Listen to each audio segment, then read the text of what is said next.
Turn to your neighbor and have a conversation. Shut up! That's what we, as the future generation, have to go through every single day. Being told that we're not good enough, we're not old enough, and oh, my favorite one, we're not mature enough. Raise your hand if you ever heard the phrase, the adults are talking, or children should be seen and not heard.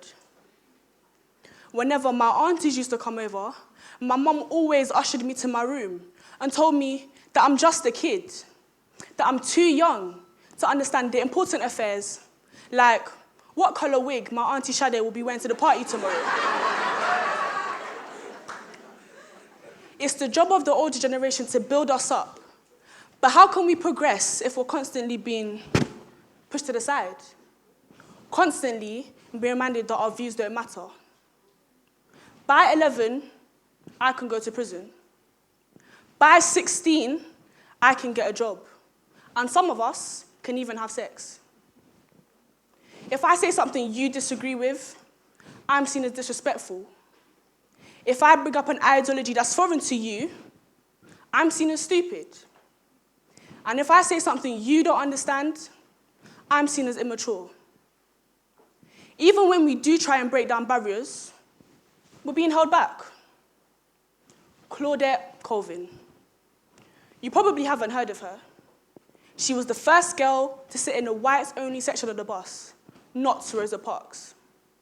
But how come you never hear of her in the history books?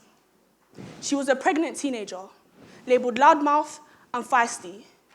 And because of her condition, the NAACP dubbed that she was unfit to be the face of the civil rights movement.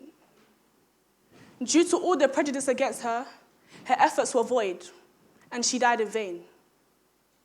Like Claudette, we often have an obstacle in front of us, and when we grow up, it's likely we'll become that obstacle. So it's just a never-ending cycle.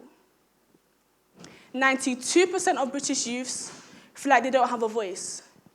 And I'm not sure if that's due to neglect or a lack of confidence, but I know that that statistic has to change.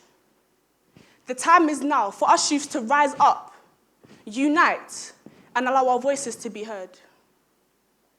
Chiang Jiang Hao Lang, Tio Chang Lang. That Chinese idiom means the younger generation will be better and stronger than the last. So I ask you as adults, as the wise ones, why are we silencing our youth?